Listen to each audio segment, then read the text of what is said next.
Hi everyone, it's Neve here and welcome to my art journaling channel. Today we're going to be making a piece that's inspired by the very talented Scrap Rich Lisa, or Lisa Oxley, and it's making a really simple rainbow background. So you can see I've actually sort of planned this out, and I've gone through my Dina Wakley paints. Any acrylic paints will do, and I've chosen a rainbow of colours. Now I know I've forgotten orange and put pink in instead, but you know, be creative, do what you want. The first thing I am doing though is putting down a layer of gesso.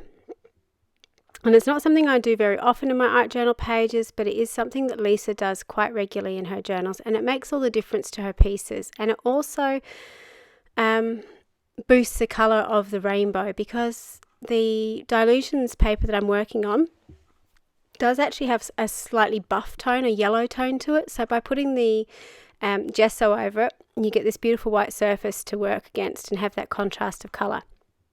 So all I'm doing is putting out a little bit of paint. It really isn't all that much, and just using a paintbrush to sort of spread it out.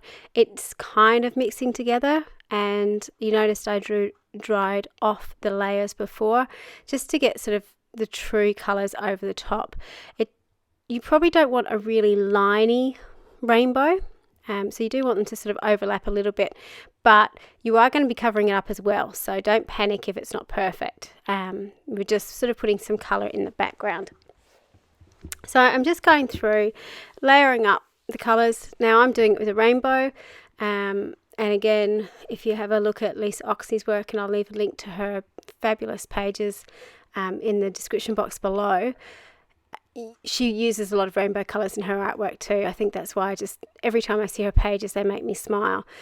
You could do this with any colours. It doesn't have to be a rainbow. It could just be sort of monochromatic colours. It will all work the same as long as you're using acrylic paint and it is dry by the time you do the end result with the stencil. So you can see I'm drying off the layers, making sure they are completely dry. Acrylic paint, when it is dry, is permanent, so it's not going to rub off when I do the next technique. Now the only thing I am going back and doing, and again this is something that Lisa does a lot in her work, she sort of blends everything in with white gesso. And because I don't use gesso very often, I kind of forget the magic properties that it has and how it sort of ties everything together. So it's a really great thing to have in your arsenal. And if you don't have white gesso, white paint does do the same. It might be a little bit thicker, you might need to water it down slightly, but it does do the same. Now you notice I dried that off again, and now I am probably doing something, you're screaming at the screen going, why are you just covering up your rainbow with black? That's just silly. One, it's not black, it's Payne's grey, so it's slightly softer in black, and two, it's because I'm doing this. I've got a technique, I've got wet baby wipe, and I'm just rubbing away the excess paint. So you've got that beautiful sort of black border, but you've got those rainbow colours peeping through. So this is a style called redactive painting, or redactive stenciling, where you sort of block it out and then wipe away. And you can see from this how that rainbow peeps through. To blend in the edges again, I'm just going back with the white paint and sort of blending it in. The brush I'm using is fairly dry, so you're sort of getting that beautiful dry brush effect over the top. So once I'd done that, my piece was fairly complete. This was the main bit that I wanted to do. I decided to use one of my focal images, and these are some new cardboard collage cutouts from an Australian company called Scrap FX, and again I'll have the link to their wholesale and retail outlets below. And these are designed by another very talented Australian artist called Michelle Logan, and she does an amazing job. They're very sort of loose, weird, sketchy, figurey type people on beautiful collage backgrounds, and again they've got beautiful bright colours in the background, so sort of all tied in together. And I was playing around because I love them so much. I like putting them in little groups, and I really liked that arrangement, but it was taken away from my background, so I actually deliberately left this simple for a change, which is very unlike me. Yeah, I really loved how it came up in the end. Now, while this is going up in the future, and I hope everything's settled down by now, I really, really do, but at the moment we're at the very beginning of the Corona-19 virus, everything's sort of starting to shut down and people not knowing what's going on. So a lot of my art journaling in the last few days has been about that, and about sort of my rising anxiety and telling myself it's okay, and talking myself through it. And I really, really hope that by the time this video goes up, it is all okay and everyone's okay, and we're going on and doing what we need to do. But at the moment it's a fear of the unknown, I think. So this is what this page is all about, basically. And so I've got my little angel wings on this figure.